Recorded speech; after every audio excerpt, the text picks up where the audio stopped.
Welcome to Soul and Tonic. My name is Stephen Green, and today I am joined by my dear friend Ryan Cochran. How are you Hello, doing, y'all. Ryan? I'm doing pretty good. Um, Trying to enjoy this lovely snowy weather that we have here. I don't like snow. I like it for one day, but then after that, I'm done. Yeah, I'm It, on day 2 now, so I guess I'm past it too. it, it gets gross, and I hate ice. And yeah, no, I'm not good with it. I don't like Yeah, it. I always get excited when it's coming down, and you open the window for the first time and you see it, and you're like, Yeah. "It's snowing!" And then okay, I'm over it. You know the initial snow where it's like you got these big giant clops of snow coming down and you're like, Yeah, oh, it's novel, it's new, hey, I haven't seen this in so long. The nostalgia, the I remember as a child, and then you're like, oh wait, now I remember as a child why I hate it. When you slip, you fall, and you're like, I'm done. yeah, Yeah, so the snow's good for a day, and then I'm done. So well, today we are stepping back into the past a little bit to discuss a debate that took place back in October concerning our beloved election. The debate that we are going to be discussing is a debate between David French, who is a conservative author, editor. He is one of the founding members of the Dispatch, which is a conservative newspaper that is definitely worth looking into. Very fascinating individual, a lawyer, strong background. With his opponent in the debate being Eric Metaxas, a very well recognized conservative Christian author and radio host. I think his probably most popular piece would be Bonhoeffer. yeah. I remember it when I was doing my undergrad. That's when the book came out, and it just blew up. All of my professors were like, you have to read Bonhoeffer. It's a must read. And so this is a little bit of a debate concerning the evangelical approach to the election and whether you should or should not vote for Trump.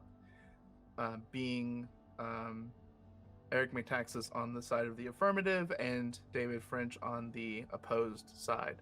So I found this entire debate interesting, especially now in light of everything that's happened since October, because my gosh, we've had a doozy of a couple months. Uh, so Ryan, why don't you just kind of start us off giving some of your thoughts? How did because you're the one that sent this to me. How did you find Yeah. this debate? Yeah, so just a little background as to what kind of led us to this debate is Steve and I have both been listening or watching a lot of Holy Post just recently. We kind of just stumbled upon it, I think. And what I found interesting about their perspective is that they have the historical knowledge, know how to kind of explain how we got to where we're at with evangelicalism and the fundamentalist kind of movement within it. And I think for me, I've known for many years now how fundamentalist kind of perspectives have really become a part of the evangelical culture, but I didn't know how it happened, like the why behind it. And I feel like that historical perspective has kind of really enlightened that for me. Um, and there's part of it that's like we talk about fundamentalism when we're talking about theology and stuff, or even just politics in general, Mm, from both perspectives of Republican, Democrat, liberal, conservative. That you can be fundamentalist on either side, and what we usually mean by that is you're very rigid. It's your way or the highway kind of perspective. yeah, Um, but getting a historical perspective of what that really is and where it comes from, from an evangelical perspective, has really helped me define it more as to this was an actual movement. This was a, a faith perspective, essentially, that where Mhm. people would self-identify as fundamentalist, and that was, you know, probably one of two primary kinds of ways of thinking of Christian culture in America. And so what we had is kind of this battle between the what now we call like mainline um, Christians and the fundamentalist Christians. So we didn't have a third perspective, and then all of a sudden we have this rise of neo evangelicalism, which we just shortened to evangelicalism, and and, and I didn't really understand that. So giving that historical perspective and like kind of broadened my understanding of where we come from as evangelicals, and then how we get to be so fundamentalistic, because those two lines, they basically separated from one another to create Mhm. evangelicalism, but then they converged back on one another. And so basically fundamentalism has entered evangelicalism because the evangelical name and term was more popular, and has kind of just subverted it from within, converted it into basically fundamentalism. Mhm. So the evangelical culture we have today is not evangelical. And so what we're seeing, I think, is more people starting to realize this and come to knowledge of this. And now I think evangelicalism is starting to split as more people become aware of this. They're realizing, wait, we're not the same. Just because you say you're evangelical and I'm evangelical doesn't mean we believe the same things. Yep. So I think this debate highlights that, and I stumbled upon it just through YouTube algorithms suggesting videos to you. Um, but I think that came out of me watching a Holy Post video where David French was in it, right? Mm. And so I stumbled across this, watched it, and I was just stunned about how this is just represents all of that evangelical split that I think we're starting to see, and I think it's a good representation of that because they're both conservative. These are both people that would highly Mhm. self-identify as just Republican, right? So they're on the same side, and yet they're not. How is that?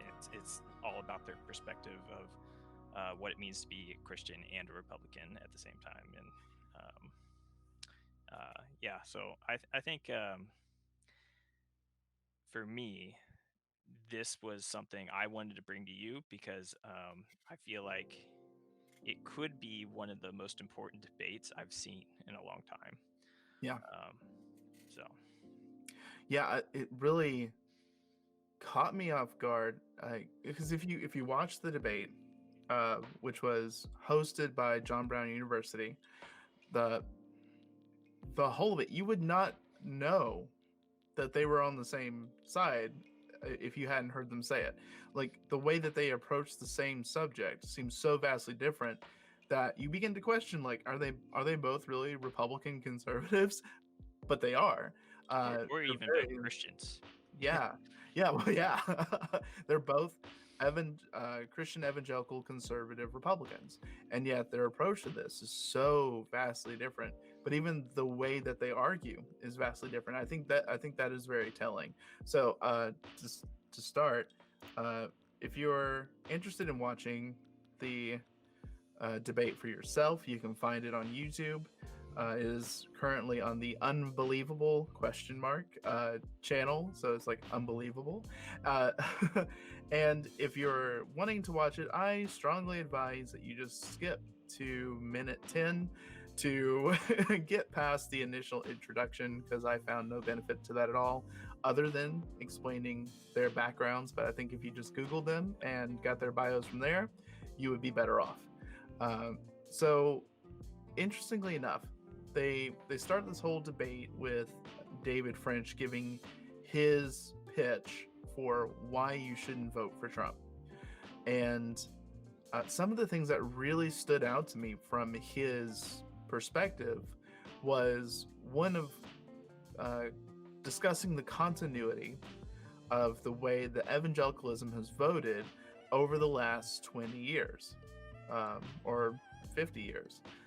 And he goes straight into it that, one of the first things that the SBC, the Southern Baptist Convention, did in response to the Clinton scandal back in the 90s was that they put out a statement saying very strongly, we wholly support that if you're our American leaders must be of good moral character, because a leader with bad moral character is quote unquote searing to the mind of the culture or something like that.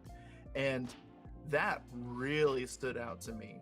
And then the reality that evangelicals went from being so adamant that you had to vote according to moral character to the modern polls saying that evangelicals are least likely to say that now is mind-blowing to me. It is somewhat horrifying to me. What were your thoughts concerning some of these elements with David French and him pointing out this kind of a hypocrisy or this kind of a two-faced approach to politics? Yeah, I think there was actually part of the FAQ that was really helpful for understanding this first part, where he kind of explains that even because the main argument against his point is, well, what about our Christian values? What about these things that evangelicals want to support or go against, like voting against abortion, right? And these like kind of main things you're going to think about when evangelicals look at a ballot. And the point is that you do not have to vote for somebody just because they're Republican or Democrat. In this case, with Trump, Republican. Just because of those issues, you also have to weigh in the characteristics of that person. And so the main argument is, well, do you have blood on your hands if you vote against Trump or not vote at all? And he basically says voting just with your conscience is one, extremely valuable as a Christian, and two, there's value in not voting for somebody, not necessarily voting against them, but just not voting for them, because your vote is still a number that is used to gauge interest in that party member. So when you have more votes for Republican senators than you do, say, for a Republican president in the same ballot, because people don't want to vote for that president or president-elect because of their character, then that's telling to the Republican Party. They can look at the numbers, see the difference, and say, we've missed the mark somehow, and they can adjust. So, but part of that, being able to look at the ballot that way and look at the characteristics of the persons that are running for that office, the mindset you got to have is one of Christianity and republicanism or democratism is not the same, no matter what perspective you have. So you have to vote for the change you want to see in that party. So if you are highly Republican, and you think Republican's the way to go, then vote from a perspective of, I need to do what is necessary to change that party, not just vote in whoever's Republican or running as Republican, I should say. Yeah, Um, it's an excellent point. I know a good number of Republicans. There are very strongly Republican, strongly conservative individuals who absolutely refuse to vote for Trump. right. I know this was something that was noted to be very true about the Mormon community, that Mormons in general are extremely conservative. However, by and large, they were not willing to vote for Trump because they saw his moral character and saw his attitude and the way that he approached things as being dangerous and unhelpful to society and to the Republican Party. Yeah. So I think that that's an excellent point about voting for the change that you want to see, because Trump wasn't the only one on the stage. There were multiple people upon that stage that they could have voted for 4 years ago. In fact, even just this past year, there were other Republican candidates that ended up not being talked about or debating. He refused to debate them. The Republican Party mostly put him aside. But there were other options there other than him. So I think it's interesting to see how this whole approach varies within the Christian community.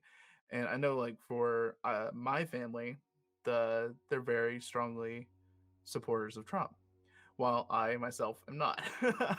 uh, though I, by and large, hold a lot of the same values that they do. Um, and I think like that says something about the different approach to the spiritual life as well, and how we approach this. So, um, yeah,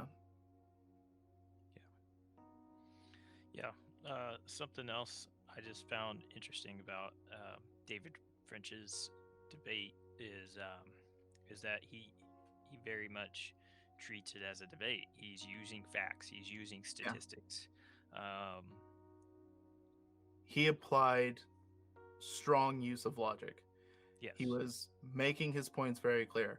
This and this, and I felt like he didn't stray from that much at all. Like, he was very strongly like, there are very clear cut correlations here, and I did not find Eric Metaxas did the same. I was actually really Yeah. surprised because I know him to have be like a big time researcher, conservative radio host, an author. I mean, like I said before, Bonhoeffer, one of like the biggest outbreaks for literature for the evangelical movement. Just what, 10 years ago, and to listen to him talk about it was very charged, very heated, but it was loaded with gaslighting and straw man arguments. He couldn't refer to the left without saying something like cultural Marxists.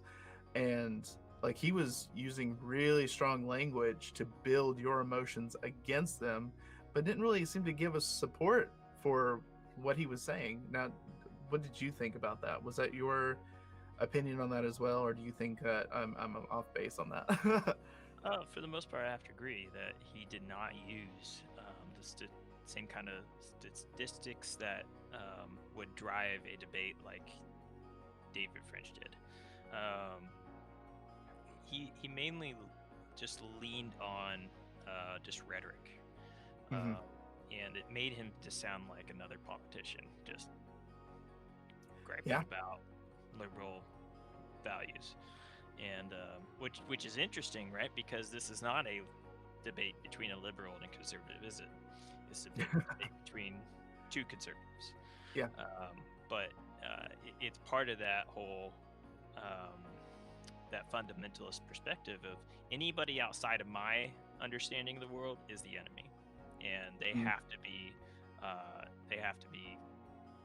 totally off base and not even within my own kind of tribe. So, which is part of that whole kind of cancel culture in a way, but Hmm. I would like to say just like that new kind of American culture, if we just can't disagree without hating one another and thinking we're the enemy, and but unfortunately I feel like my point in talking about this video is that is now evangelical. Hmm.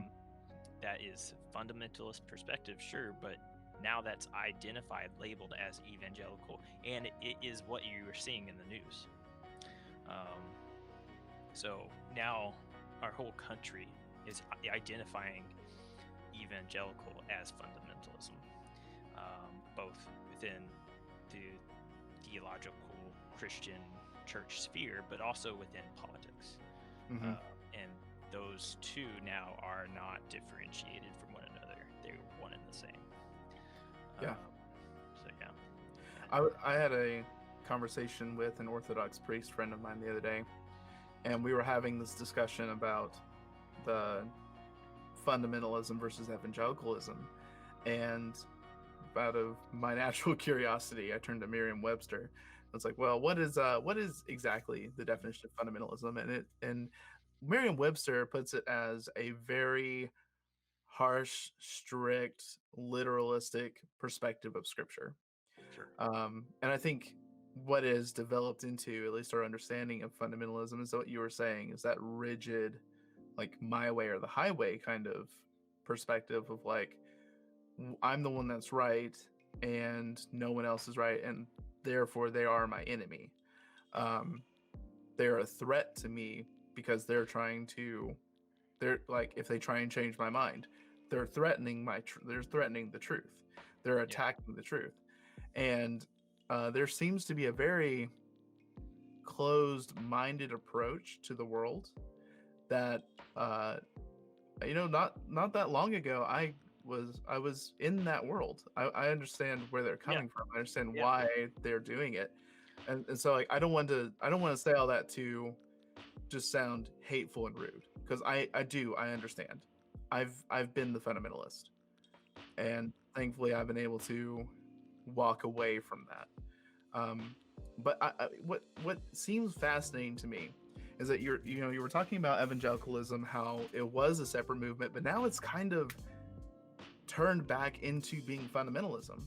A lot of evangelicals, it's very like simplified, very strict rulings, very much what the Puritans' goals were back Yeah. in the day. Simplify the theology, simplify the logic, the worship, the culture, and bring it down to it's just scripture, it's the Bible, it's the literalistic interpretation. So how did we, in your opinion, move back into fundamentalism? Why does fundamentalism call to people so well? Why does it impact people so well? Oh man. So if I were to give a simple solution, a simple answer, I guess, right now, I would actually be probably leaning into the fundamentalism perspective, Mhm. because that is a big part of one of the pieces. I should say, not a big part. Let me see. I'm already trying to go that direction. Just gotta check myself. It's a piece of what made it is what it is today. The simple answer, the simple solution, is what gives people the sense of security that they need. Mm. That is their salvation, their God, rather than God Himself. When you give simple solutions, it helps feel like the complicated world around them is manageable. It makes them feel Yeah. like they're not spinning out of control anymore. That they can. Man, you can take this a lot of ways. It could be that now they can feel like they can pull themselves up by their own bootstraps, which we know that mentality is pretty prolific. Yeah. It can just give them a perspective of no matter what, I'm blessed and Yeah. I'm going to be blessed. Kind of that prosperity gospel kind of creeps in. Mm-hmm. Um, it can just help them feel like that no matter what's going on in the world, um, there's just a solution where they can be a big part of the solution. So they're a part of the blessing. They're they're special in some way. I feel like for me in my past, I think of it this way, like the example of youth groups and how and I'm just as much guilty of this in my past as anybody else, but telling young people that they are special, that they have this special, unique place in culture in our history, and that they're gonna make a change in the world like none other, and You're you the future. yeah, yeah, you really spin this positive perspective, but you give nothing to actually make that happen, and Mm. you you again, it's all oversimplifying the world. Um, and so when you get out into the world, you do have dissonance, some cognitive dissonance of how reality is actually going for you and what you thought it was going to do. What it was going to be like. Yeah. And in all these situations, there's going to be cognitive dissonance whenever the complicated world really confronts your simplified solution and kind of laughs at it, Yeah. because ultimately those simple solutions either don't do anything at all or they make things worse Mm-hmm. with unintended consequences. And I think Trump is one of those simplified solutions of with chock full of unintended consequences. Um, so yeah, Yeah. did that answer the question? I feel like I may have. No, I think you did answer my question. Just in terms of like, I understand the desire for simplicity. Yeah, I want things to be like easy to unravel, easy to figure out. Trying to pour through a manual or a handbook is not something I enjoy, and and I can relate to that. Like, you want something that is manageable and understandable, that is easy to navigate. Um, I think that feeling of control, that need for control, is deeply and somewhat uh, illogically tied to security and safety.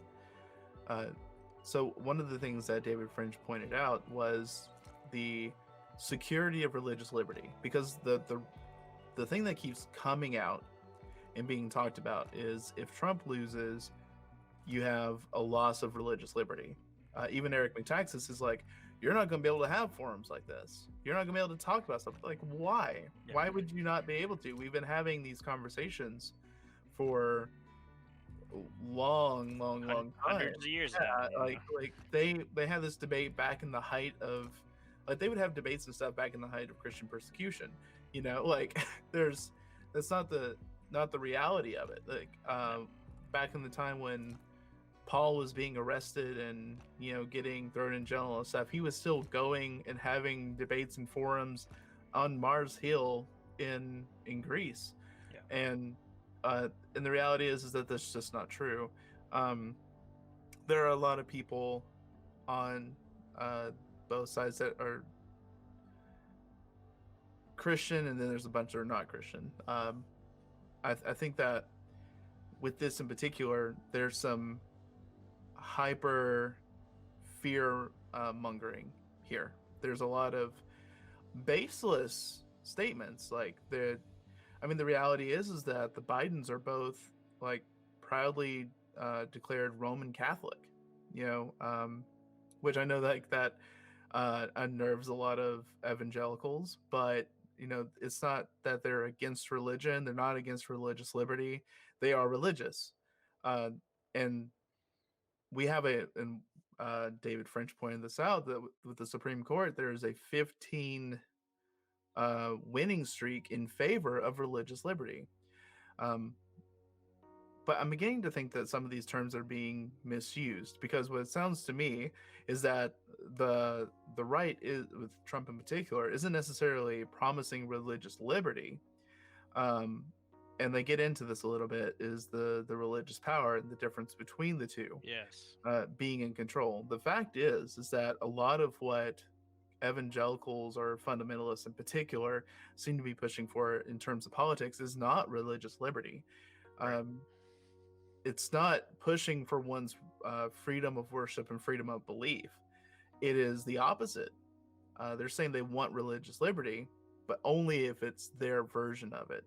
If Right. it's the fundamentalist version of religious liberty, which means you have the ability to be a fundamentalist, and that's it. Which feels very opposed to the Constitution and to the American lifestyle and to Christianity itself, in my opinion. Yeah, it's definitely religious power masking itself as religious liberty, because ultimately what they're proposing is all the power goes to the evangelical, and anybody outside of that, their religious liberties are suppressed. If you're, you know, coming into this country as a Muslim, no, your religious liberties are suppressed. And they're okay with that because it's about the power. Now, what's irony upon irony, in which there's many in Metaxas's debate, is that he's saying it's all about the power for the Democrats. It's all about the power for Biden. Yeah. What do you think it's about for Trump? What makes you think it's not about that for Trump? And he's not willing to give any arguments, any statistics, anything. Yeah. To really push back on that. That's what's so surprising to me, is that David French gives all these facts, all these reasons not to vote for Trump, and Eric Metaxas just blows by him. He doesn't address them. Yeah, he thinks he can. Not a single one. Win.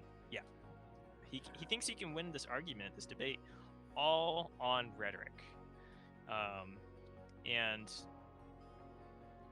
sure, that works sometimes. In fact, I think one of the big debates we've seen in the past few years of Christian debates was Bill Nye versus Ken Ham. Yeah, and I think Bill Nye kind of won that debate based off of rhetoric, in a way, but not through his own means. It was through Ken Ham's just failure. Ken Ham was not a debater by any stretch of the imagination. Not there. Yeah. Eric Metaxas is a little bit. He's definitely more charismatic, at least. Yeah. But that's about it. He approached this debate like a Tucker Carlson newsreel.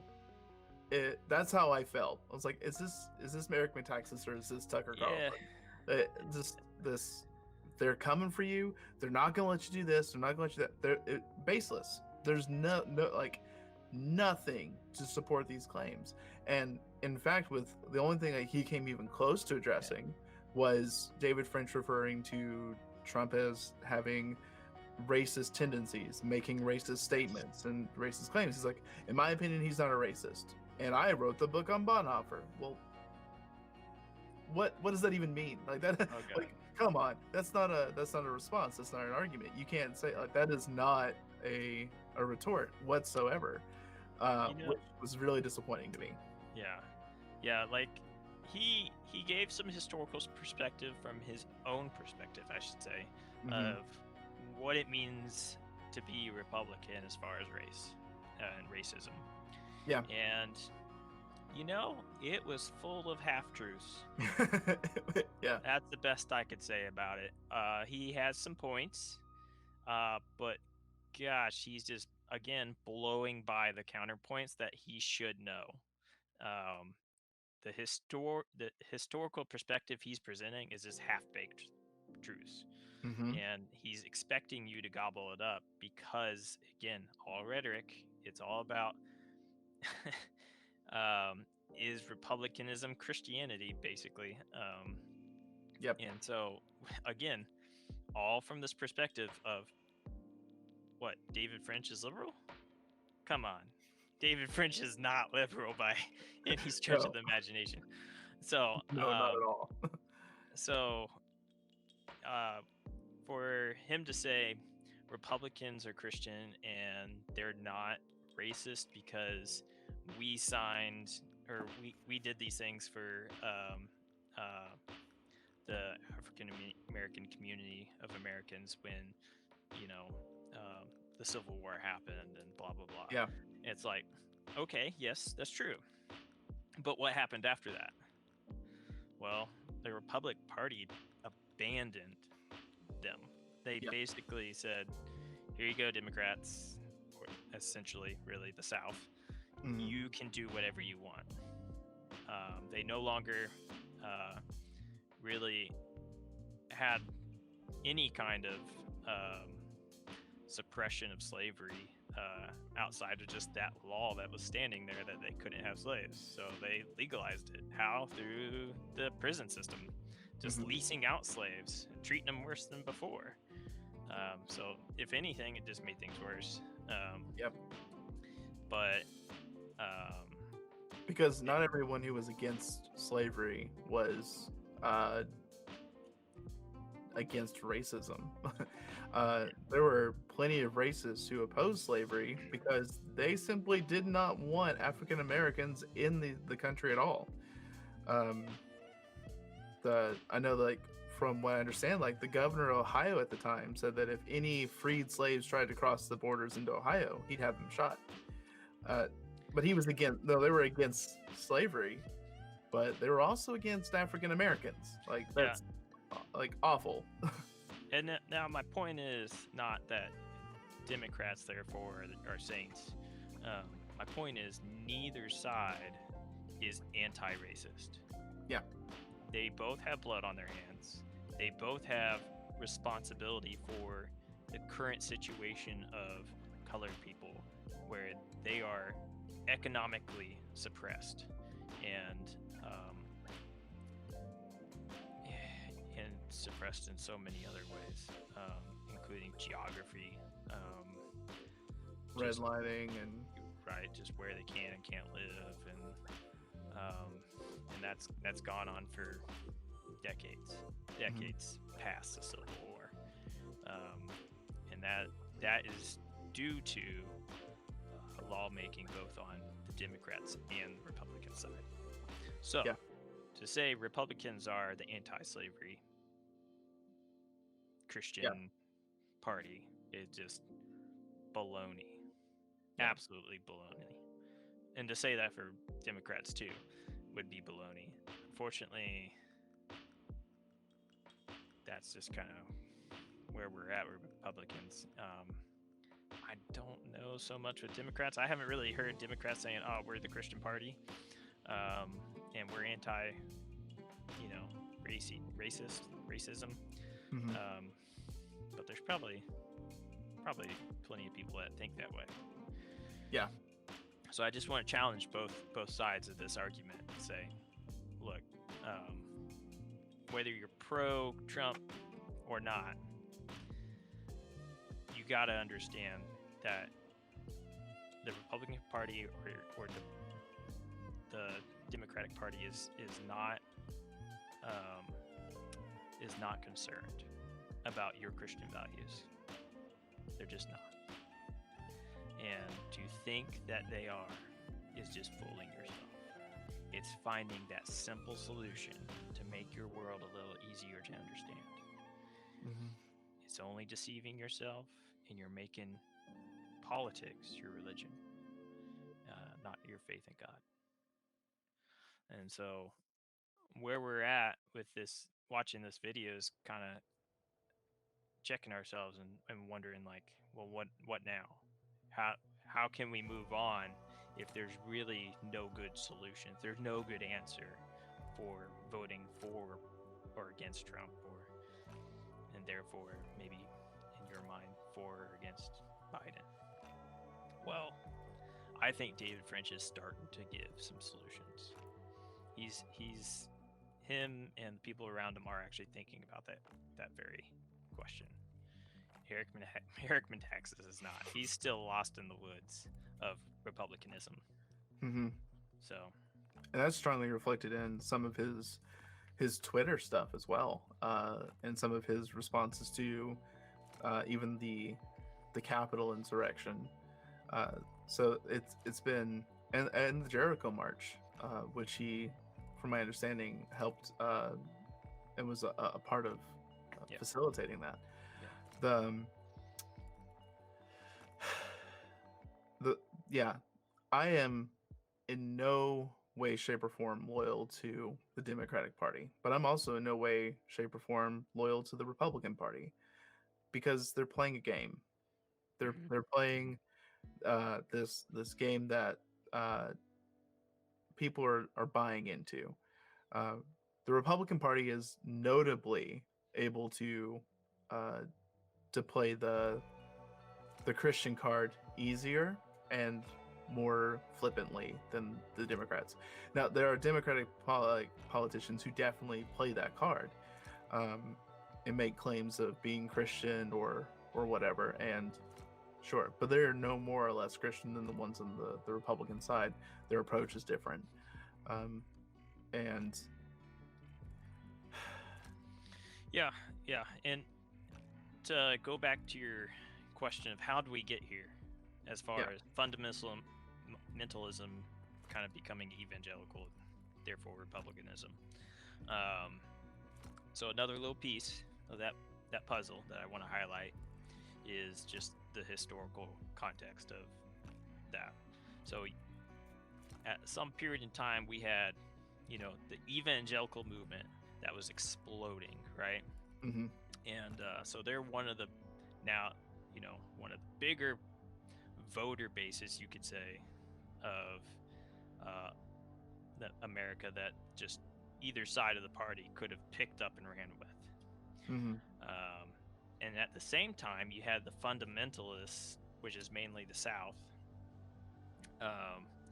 that are essentially being abandoned by their Democratic Party, at least through the Democratic presidents that were being elected, passing different laws and stuff.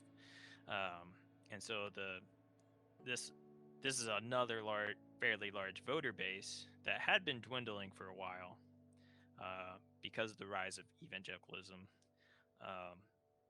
and because they didn't really engage with the culture. They were kind of like isolating themselves. Yeah. But here's also a big chunk that the Republican Party saw as just being disenfranchised by their Democratic Party, and just thought, well, how about we pick up both of those big chunks? We could, even though they're totally not related to each other, right?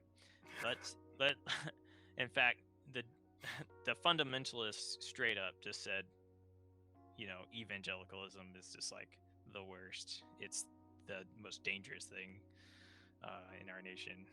Calling out Billy Graham, who is basically the head, the figurehead, I should say, of the evangelical movement, neo-evangelical movement, saying that he was the most dangerous thing to happen since forever. Like, he's the most dangerous thing to happen to the Christian faith in America. This is coming from, highly respected fundamentalist university president, or something like that. And so the Republicans are seeing both of these parties and going, what if we just kind of combine the two and bring them in to the Republican Party as our primary voter bases? And it worked. I don't know how, but over time they just started saying both of them were evangelicals and just brought them in. And this is partially because the fundamentalists realized they were being disenfranchised by the Democrats, Yeah. and wanted to make a change to republicanism. Yeah. At the same time, the Republican Party is making decisions to reach out to the evangelicals. So it just all worked in the Republicans' favor, to where they could just grab both at the same time and make them hold hands. Yeah. And it worked. Now nobody calls themselves a fundamentalist. Nobody self-identifies a fundamentalist. You don't have fundamentalist universities and colleges anymore. Now they're labeled as evangelical. Mm-hmm. And that's just the power of politics. How they can just totally manipulate the narrative and just make you believe something totally different from what is reality. Totally subvert your faith, your denomination. And the worst thing about it is, as those two combined, the fundamentalist values were just easier to take root within evangelicalism, whether it was churches or schools, it didn't matter. And so that's where we're at. We're basically, for the most part, a fundamentalist group that calls themselves evangelical, and therefore Republican. So again, just one little piece. There's lots of little pieces that kind of led up to that. But I think that's an interesting point, where tying being a Christian and being Republican together as being almost synonymous, especially like when I grew up in Chattanooga, Tennessee, and the way that it was talked about is like, if you're a Democrat, then you're not a real Christian. You're not a true Christian. A true Christian would be a Republican. And I heard that growing up. I felt that. I believed that. It wasn't until later when I started really looking into it. I'm like, wait a minute, why did I believe this to begin with? And anyone that I go back and talk to now who has maintained that perspective can't give me a reason, not a good response as to why they've looked at Republicans as being the Christian party. It's just, that's what it is. And most of the time it's the argument of, I'm against abortion. And I hear that. I understand that. But I think what I'm also seeing with the Republican Party, especially what we're seeing now, especially with Trump, is this xenophobia that, Christianity specifically said, take care of the widow, the orphan, the stranger, the foreigner in your lands, treat them as your own. That is biblical approach to social interaction, to social policy, foreign policy, is treat the foreigner as a native, welcome them with open arms, take care of them and show them. This is ancient Judaism. This is before Christianity. Judaism taught this, and then Christianity also taught this, that you embrace the foreigner as one of your own. And the prophecy that was given out by, I believe it was Isaiah, was that the new covenant that was going to be enacted, which is the covenant through Christ, is that the light of Judaism, the light of God in Israel, was going to be no longer bound to just the land of Israel and to the temple, but that it would go and spread throughout all nations. And now it's become this mindset, like, what we say these things in church, we talk about the whole world being brought to Christ and the whole world being evangelized, but at the same time keeping this arm's length, like grabbing someone by the collar but then holding them in place and saying, like, you must become a Christian, stay over there. and so even though, the Republican Party is going against abortion, what about the foreigner? What about the widow and the orphan? What about the poor person who is struggling and suffering? Um, we definitely have not seen that this past 4 years. We definitely didn't see it this last year when the both sides were arguing and debating about whether or not they should give out money to people or stimulus checks and stuff. And then after so much time of debating about a second, they debated a second stimulus check for 7 months and then decided $600 was what they're just going to give everybody.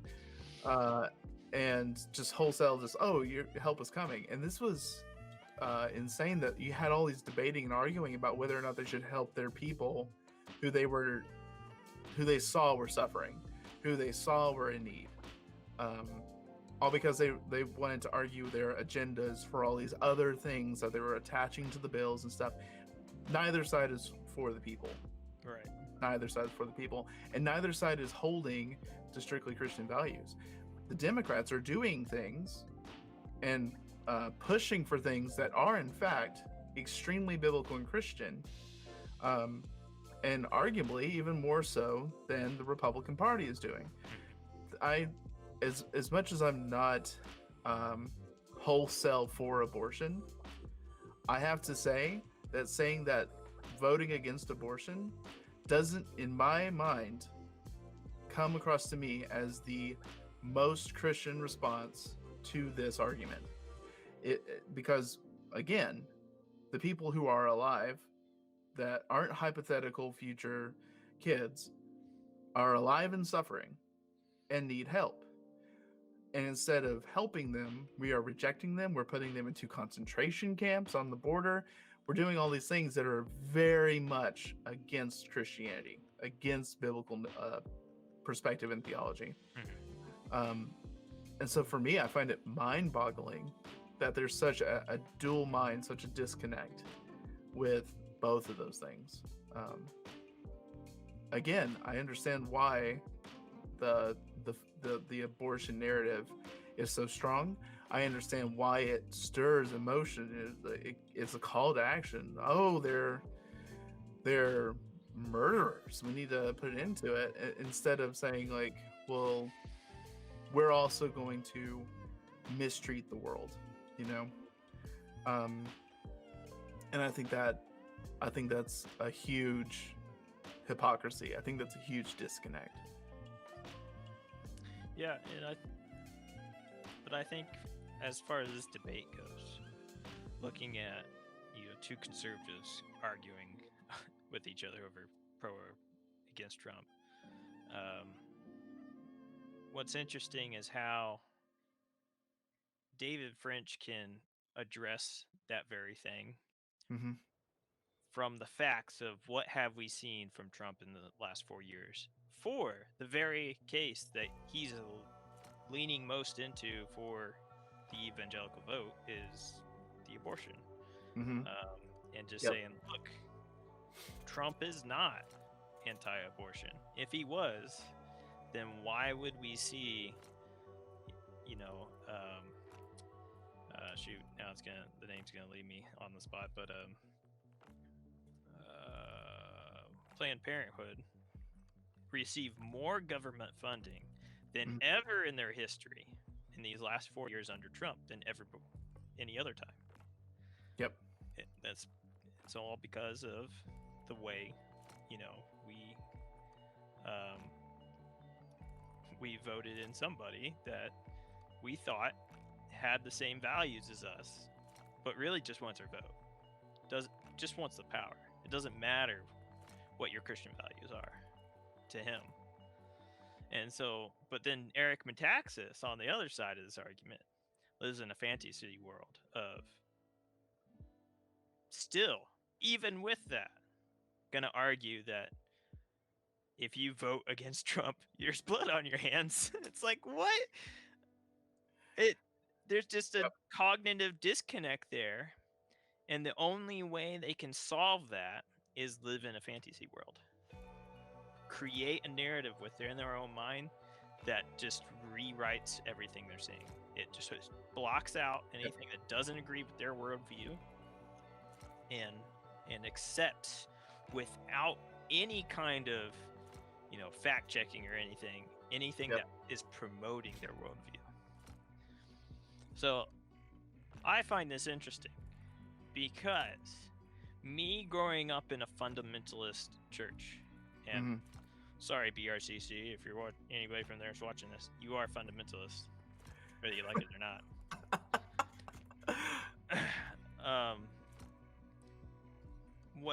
One of their core values that they're trying to teach the youth is critical thinking. Think critically about the sciences, about these different perspectives on abortion, pro or against, and really think through the repercussions of the answers and all that. Just think critically. Mm-hmm.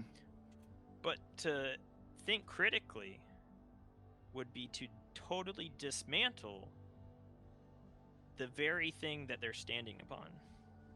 All these fantastical views of republicanism, essentially.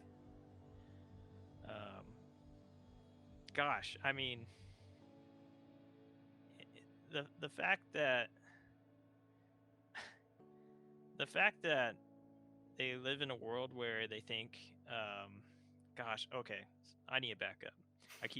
Now I'm starting to use the word they, okay? Yeah. I don't want to do that. I don't want to throw people under the bus like that. It's easy to do. It's Yes, really it easy is. to fall It into is. And this is part of the struggle. This is the culture we live in, and because of that, it's trying to mold us into that kind of thinking. This is our struggle as Christians today, to negate that and say, I'm not going to be part of that. But so here I am trying to represent that very thing. I want to say we shoot, what was I saying? We we live God, that totally threw me off track, but it's a point I need to make, right? That we do want to just say us versus them and be done with it. But let's say we as evangelicals that very much grew up in fundamentalism need to or feel like I remember we feel like when our values are the way and the only way, and when they're so tied with republicanism, we feel like we have a free pass. We have a free pass to be bigots, to push people out, to tell people that their way of thinking is evil, all because we think we are the divine ones with the divine connection to the divine God that knows all. Yep. It's kind of arrogant. Oh, it's exactly that.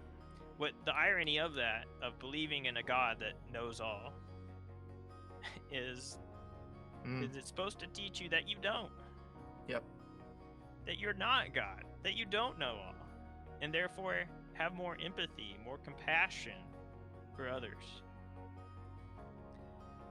Eric Metaxas represents all of the fantasy and bigotry, I feel like, of that without even knowing it. He's so in a fantasy world, he's being a bigot on stage and is totally oblivious of it while he's defending a bigot. Yeah. It's not his defense of the bigot that makes him a bigot. That's not what I'm saying. I'm saying this is the guy. Guys, are the first line from his debate is, "Jane, you ignorant slut."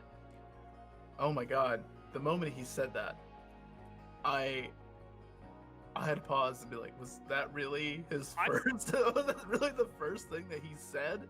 I paused it too. At first, I sat there for a minute, listening, waiting for his like follow-up to that. But there really wasn't one. I was shocked. I was like, this represents everything I see in Trumpism.